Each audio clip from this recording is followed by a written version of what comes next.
Sir ఇది Johnny master bail మీద బయటికొచ్చిన సంగతి మనందరికీ తెలుసు. కానీ ఈరోజు ఝాన్సీ సోషల్ మీడియాలో ఒక పోస్ట్ పెట్టడం జరిగింది. అండ్ దానికి కౌంటర్‌గా జానీ మాస్టర్ కూడా పోస్ట్ పెట్టడం జరిగింది. అంటే ఏంటి వీళ్ళిద్దరి మధ్య ఏం డిస్కషన్ జరుగుతుంది?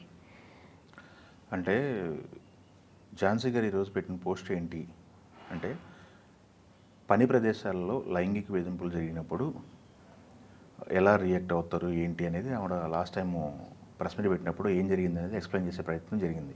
ఒక కంప్లైంట్ నా దగ్గరకు వచ్చింది, డిసిప్లిన్ అది. సో ఆ కంప్లైంట్కి సంబంధించి వివరాలు వెల్లడిస్తున్నాము, గోప్యంగా ఉంచాము. ఇప్పుడు అది పోలీస్ కంప్లైంట్ దాకా వెళ్ళేసరికి గోప్యత పోయింది. తర్వాత మేము ఏం జరిగిందని తను వివరించడం జరిగింది. దాంట్లో లేటెస్ట్ అప్డేట్ వచ్చింది అని ఆవిడ ఒక సోషల్ మీడియా వేదికగా ఒక పోస్ట్ పెట్టడం జరిగింది. మేము ఇచ్చినటువంటి ఏదైతే రిప్లైస్ లేకపోతే అధికారికంగా మేము ఏదైతే సమర్పించామో దానికి సంబంధించి జానీ మాస్టర్ సిటీ కోర్టుకి వెళ్ళారు. ఆ సిటీ కోర్టు దాన్ని తోసిపుచ్చింది.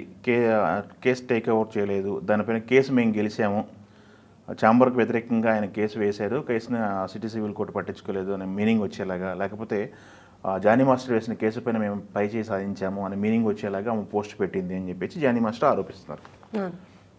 దానికి జానీ మాస్టర్ కౌంటర్గా ఒక ట్విట్టర్ వేదికగా ఒక పోస్ట్ అయితే పెట్టడం జరిగింది. అది తెలుగులో అందరికీ అర్థమయ్యేలాగా పెట్టడం జరిగింది. దానికి సంబంధించినటువంటి ఆ ట్వీట్ అనేది ఇప్పుడు వైరల్ అవుతుంది. మన ఆడియన్స్ కోసం ఒకసారి చదివి వినిపిస్తాను. ఆయన ఏం పెట్టారనేది. తను సొంత లాభం కోసం కోర్టు ఆర్డర్లపై కూడా తప్పుడు ప్రచారాలు చేసేవారిని చూస్తుంటే జాలేస్తుంది. తమ సొంత లాభం కోసం చేసే వాళ్ళకి చూస్తుంటే జాలేస్తుంది. ముందస్తుగా నాకు తెలియకుండా జరిగిన యూనియన్ ప్రెసిడెంట్ ఎలక్షన్స్ గురించి కేసు పెట్టిన కేసుకి సంబంధించి వచ్చిన తీర్పుని మీకు అనుకూలంగా వచ్చినట్లుగా మార్చి మరో కేసుతో ముడిపెట్టి పోస్టులు పెడుతున్నారు. అంటే ఇతను చెప్పేది ఏంది, ఎలక్షన్ అతను తెలియకుండా అసోసియేషన్ సంబంధించిన ఎలక్షన్ కండక్ట్ చేశారు, దానికి సంబంధించిన కేసు నేను వేశాను, దానికి సంబంధించిన తీర్పు ఈరోజు వచ్చింది. బట్ ఎలక్షన్ యూనియన్కి సంబంధించిన కేసు కదా ఇది. లైంగిక వేధింపుల కేసులో ఆ కోర్టు తీర్పిచ్చినట్టు, ఆ కోర్టు తీర్పు తమకు అనుకూలంగా ఉన్నట్టు వాళ్ళు ప్రచారం చేసుకుంటున్నారు కదా అని చెప్పేసి ఇతను జానీ మాస్టర్ రియాక్ట్ అవుతుంది జరుగుతుంది. దీనికి తోడు ఇంకొక లైన్ రాశారనమాట. మీరేది చెప్పినా జనాలు మీరేది చెప్పినా ప్రజలు నమ్ముతారనుకుంటున్నారేమో, కానీ అసలు తీర్పు వివరాలు బయటికి వచ్చిన రోజున మీ నిజ స్వరూపం ఏంటో, దేనికోసం ఈ దుష్ప్రచారం చేస్తున్నారని అందరికీ అర్థమవుతుంది. ఆ రోజు ఎంతో దూరంలో లేదు, న్యాయమే గెలుస్తుంది, నిజం అందరికీ తెలుస్తుంది. ఇది ఆయన ట్వీట్ వేసింది. ఓకే, దీన్ని బట్టి మనకేమర్థమవుతుందంటే కోర్టు తీర్పు వచ్చింది ఒక కేసులో, బట్ ఝాన్సీ గారు సోషల్ మీడియా వేదికగా తను షేర్ చేసింది ఇంకొక కేసుకు సంబంధించి వాళ్ళు షేర్ చేశారని చెప్పేసి జానీ మాస్టర్ క్లెయిమ్ చేస్తారనమాట. క్లెయిమ్ చేస్తూ ఆయన చాలా మాట్లాడటం జరిగింది. న్యాయం గెలుస్తుంది, నిజం త్వరలో తెలుస్తుంది అనే మాట. ఇలాంటి దుష్ప్రచారాలు ఎందుకు చేస్తున్నారు, మీ స్వలాభం కోసం చేస్తున్నారా అనే పదాలు ఆయన వాడటం జరిగింది. సో ఇక్కడ ఏం జరుగుతుందంటే, ఫిలిం ఛాంబర్కి సంబంధించినటువంటి కమిటీకి కీలకమైన సభ్యురాలుగా ఝాన్సీ గారు ఉన్నారు. వర్క్ ప్లేస్లో ఉమెన్ హెరాస్మెంట్ జరిగితే ఎలాంటి డిసిప్లినిక్ చర్యలు తీసుకోవాలి, డిసిప్లినరీ కమిటీ అని చెప్పేసి చాలా సందర్భాల్లో ప్రతి ఆర్గనైజేషన్లో కూడా ఉండాలనేది ఒక దాని ఏమంటారు ఒక చర్చ అయితే మొదలైంది. ప్రతి ఆర్గనైజేషన్లోనూ ఇది ఒక కంప్లైంట్ తీసుకునే ఒక వింగ్ ఉండాలి. ఆ వింగ్లో ఉమెన్స్ ఉండాలి, ఎక్కువ మంది ఉమెన్ ప్రొటెక్షన్ సెల్ లాగా ఉండాలని చెప్పేసి వర్క్ ప్లేస్లలో ఇలాంటి డిస్కషన్లు చాలా నడుస్తున్నాయి. దాని సందర్భంగా ఏర్పడినటువంటి కమిటీ ఫిల్మ్ ఛాంబర్లో ఉంది. 24 క్రాఫ్ట్లకు సంబంధించి ఎవరైనా ఉమెన్ ఏదైనా ఇబ్బంది పడితే అక్కడికి వచ్చి వాళ్ళు చెప్పుకోవచ్చు. ఓకే, వాళ్ళు తరువుగా ఎంక్వైరీ చేసి దానికి సంబంధించినటువంటి వర్క్ ప్లేస్లోనే అది పరిష్కారం అయితే పరిష్కారం చూపిస్తారు, లేదనుకుంటే పోలీసులకు రిఫర్ చేస్తారు, లేకపోతే న్యాయస్థానాలకు వెళ్ళే సందర్భాలు ఉన్నాయి.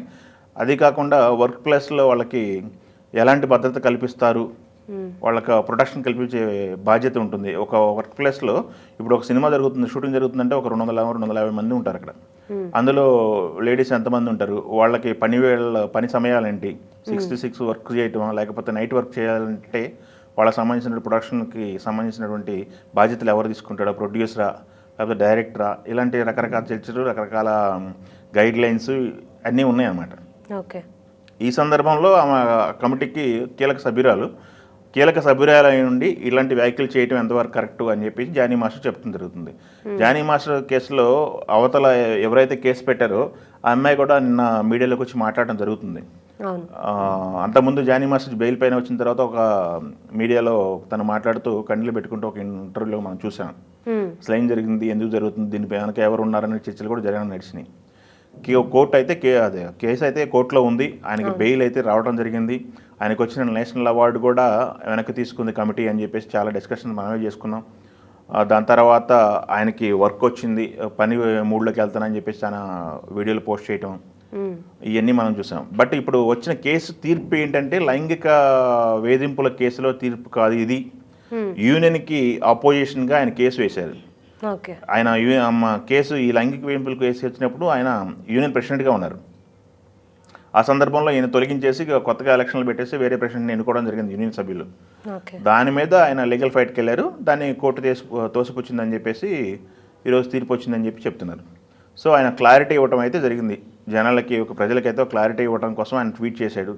మరి ఝాన్సీ గారు కన్ఫ్యూజ్ అయ్యి ట్వీట్ చేశారా, లేకపోతే కావాలని చేశారా, లేకపోతే ఝాన్సీ గారు చేసింది ట్వీట్ సంబంధించినటువంటి సోషల్ మీడియాలో పెట్టినటువంటి పోస్ట్కి అర్థం ఏంటి, ఈ రకరకాల చర్చలు అయితే నడుస్తున్నాయి. బట్ ఇది వారైతే గట్టిగా నడుస్తుంది. సోషల్ మీడియా వరకు వచ్చి ఒకళ్ళనొకళ్ళు నిందించుకునే స్థాయికి వెళ్ళిందంటే ఇది ఎవరు తప్పు ఏంటి అనేది పక్కన పెడితే కోర్టు కేసులో ఉంది కాబట్టి డిస్కషన్ అయితే ఆ సరౌండింగ్స్లో అయితే పెద్ద డిస్కషన్ అయితే నడుస్తుంది. చూద్దాం ఫర్దర్గా ఏం జరుగుతుంది అనేది. Okay sir.